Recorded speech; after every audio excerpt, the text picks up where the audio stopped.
بھائیو، عربی زبان میں اعتکاف کہتے ہیں چمٹ جانے کو، یا سمجھ لیں دھرنا دینے کو. یہ پاکستان والا دھرنا نہیں ہے، اللہ کی بارگاہ میں دھرنا دینا. اور شرعی اصطلاح میں اللہ تعالیٰ کی رضا کی خاطر رمضان المبارک کے آخری 10 دن میں مسجد کے اندر چمٹ جانا، اللہ کے حضور اس سے مغفرت کے طلب کے لیے اور اس کی بخشش کی امید پر بیٹھ جانا اور اپنے دنیاوی معاملات کو چھوڑ دینا، یہ سنت اعتکاف کہلاتا ہے. آپ صلی اللہ علیہ وآلہ وسلم سے 30 دن کا اعتکاف بھی ثابت ہے، 20 دن کا اعتکاف بھی ثابت ہے، اور 10 دن کا اعتکاف سنت متواتر ہے. یعنی وہ کنٹینیو سنت ہے جو آپ صلی اللہ علیہ وآلہ وسلم نے کبھی پوری زندگی نہیں چھوڑی. ہمیشہ کم از کم 10 دن کا اعتکاف آپ صلی اللہ علیہ وآلہ وسلم نے رمضان المبارک کے آخری عشرے میں ضرور بالضرور کیا ہے. الحمدللہ. اعتکاف کا جو واحد مقصد ہے وہ شب قدر کی تلاش ہے. اور شب قدر کی تلاش سے مراد کیا ہے؟ یہ نہیں ہے کہ رات کے وقت کوئی عجیب و غریب چیزیں نظر آئیں گی. میں اس حوالے سے بڑا ڈیٹیل لیکچر ریکارڈ کروا چکا ہوں، مسئلہ نمبر نیو 44 کے عنوان سے اہل سنت پاک.com پر شب برات اور شب قدر سے متعلق صحیح فقہی احکام و مسائل. جسے شوق ہو تو وہ دیکھ سکتا ہے. آج میں اس ٹاپک کو سکپ کروں گا. بھائیو، سورۃ البقرہ کی آیت نمبر 125 میں اللہ تعالیٰ نے اپنے 2 محبوب پیغمبروں سیدنا ابراہیم علی نبینا وعلیہ الصلاۃ والسلام اور سیدنا اسماعیل علی نبینا وعلیہ الصلاۃ والسلام کو صراحتاً حکم فرمایا. اعوذ باللہ من الشیطان الرجیم، بسم اللہ الرحمن الرحیم. وعہدنا الی ابراہیم و اسماعیل، اور ہم نے عہد لیا تھا ابراہیم علیہ السلام سے اور ان کے بیٹے اسماعیل علیہ السلام سے، ان طہر بیتی للطائفین والعاکفین والرکع السجود، کہ میرے گھر کو پاک صاف رکھنا، اس گھر کے متولی بننا اور اس کی صفائی کا خیال رکھنا. نمبر 1 للطائفین، طواف کرنے والوں کے لیے. نمبر 2 والعاکفین، اور اعتکاف کرنے والوں کے لیے میرے گھر کو یعنی بیت اللہ کو پاک رکھنا. نمبر 3 والرکع السجود، اور رکوع اور سجدے کرنے والوں کے لیے بیت اللہ کو پاک و صاف رکھنا. اس سے یہ بات پتہ چلی کہ بیت اللہ شریف میں جو اعتکاف کی جو سنت ہے یہ آپ صلی اللہ علیہ وآلہ وسلم کی بعثت سے پہلے بھی جاری تھی. یہ سنت ایسی نہیں ہے جو امت محمدیہ صلی اللہ علیہ وآلہ وسلم میں کوئی نئی چیز آئی ہے، بلکہ یہ سنت ابراہیمی ہے. اور اللہ تعالیٰ نے سیدنا ابراہیم علیہ السلام کو حکم فرمایا تھا کہ بیت اللہ کو پاک و صاف رکھا جائے. نمبر 1 طواف کرنے والوں کے لیے، نمبر 2 اعتکاف کرنے والوں کے لیے، اور نمبر 3 رکوع اور سجدے یعنی نماز پڑھنے والوں کے لیے.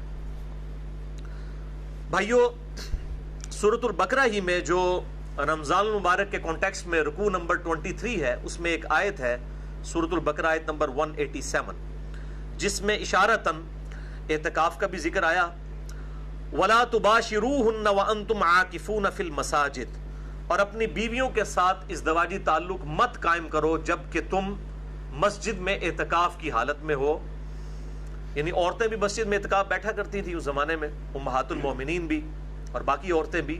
اللہ تعالیٰ نے حکم فرمایا کہ اگر کوئی میاں بیوی اعتکاف مسجد میں بیٹھے ہیں تو وہ ازدواجی تعلق قائم نہیں کر سکتے ورنہ ان کا اعتکاف ٹوٹ جائے گا.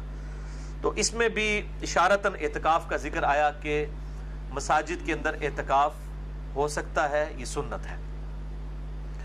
جہاں تک اعتکاف کی فضیلت ہے تو اس حوالے سے صوفیاء کی کتابوں میں آپ کو بہت ساری روایتیں مل جائیں گی، کیمیاء سعادت کے اندر، تذکرۃ الواعظین کے اندر اور کتابوں کے اندر.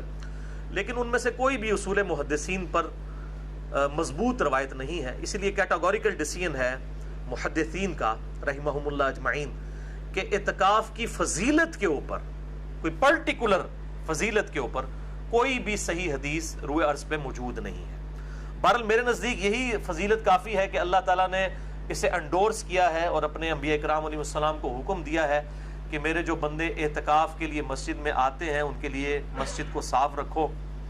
اور اس حوالے سے احکامات بھی احادیث کے اندر آئے ہیں، تو یہ خود بہت بڑی فضیلت ہے. کہ انسان دنیاوی معاملات کو چھوڑ کر پورے پیشن کے ساتھ، پوری ڈیڈیکیشن کے ساتھ اللہ تعالیٰ کی بارگاہ میں حاضر ہو جائے۔ اللہ تعالیٰ ہم سب کو توفیق عطا فرمائے، آمین۔ اس حوالے سے ایک بڑی مشہور روایت پیش کی جاتی ہے جو اہل سنت کی مین سٹریم کی 3 کتابوں کے اندر موجود ہے۔ نمبر 1 الموجم الاوسط امام طبرانی کی کتاب میں، نمبر 2 شعب الایمان امام بیہقی کی کتاب میں، اور نمبر 3 المستدرک للحاکم میں۔ ان تینوں کے اندر یہ روایت موجود ہے، لیکن یہ روایت مردود ہے۔ بڑی مشہور روایت ہے کہ سیدنا ابن عباس رضی اللہ تعالیٰ عنہ کے بارے میں آتا ہے کہ وہ مسجد میں اعتکاف بیٹھے ہوئے تھے، تو کوئی شخص جو ہے وہ ان کے پاس آیا اور اس نے کہا کہ میں فلاں شخص کا جو مقروض ہوں اور میں نے اس کا قرضہ دینا ہے اور مجھے وہ ڈھیل نہیں دے رہا، آپ میری سفارش کریں۔ تو ابن عباس جو ہے وہ مسجد سے اعتکاف توڑ کے باہر نکل گئے اور جا کے اس کی سفارش کی، اور جب اس شخص کے پاس گئے سفارش کے لیے، اس کو پتہ چلا کہ ابن عباس آئے ہیں، تو اس نے جو ہے وہ قرضہ ہی معاف کر دیا، یعنی ان کے پروٹوکول کے اندر۔ تو دوسرے ساتھی نے کہا کہ اے ابن عباس، آپ تو اعتکاف بیٹھے ہوئے تھے، آپ نے اعتکاف کیوں توڑ دیا؟ تو ابن عباس نے فرمایا کہ میں نے اعتکاف اس لیے توڑا کہ کسی مسلمان بھائی کے لیے اس کی مصیبت اور پریشانی کے لیے دوڑ دھوپ کرنا یہ اللہ تعالیٰ کے حضور 20 سال کے اعتکاف سے بہتر ہے۔ اور پھر ساتھ ہی ارشاد فرمایا ابن عباس نے کہ جو شخص ایک دن کا اعتکاف کرے اللہ کے حضور، تو میں نے نبی صلی اللہ علیہ وآلہ وسلم سے یہ بات سنی کہ اللہ تعالیٰ اس کے چہرے اور دوزخ کے درمیان 3 بڑی بڑی خندقیں حائل کر دیتا ہے، جن کی چوڑائی جو ہے زمین و آسمان کے فاصلے کے برابر ہے۔ یہ وہ روایت ہے جو بڑی مشہور ہے، لیکن یہ بالکل جعلی بلکہ جھوٹی روایت ہے، کیونکہ اس کے دونوں جو طرق ہیں، دونوں میں ایک جھوٹے راوی، متروک راوی موجود ہیں۔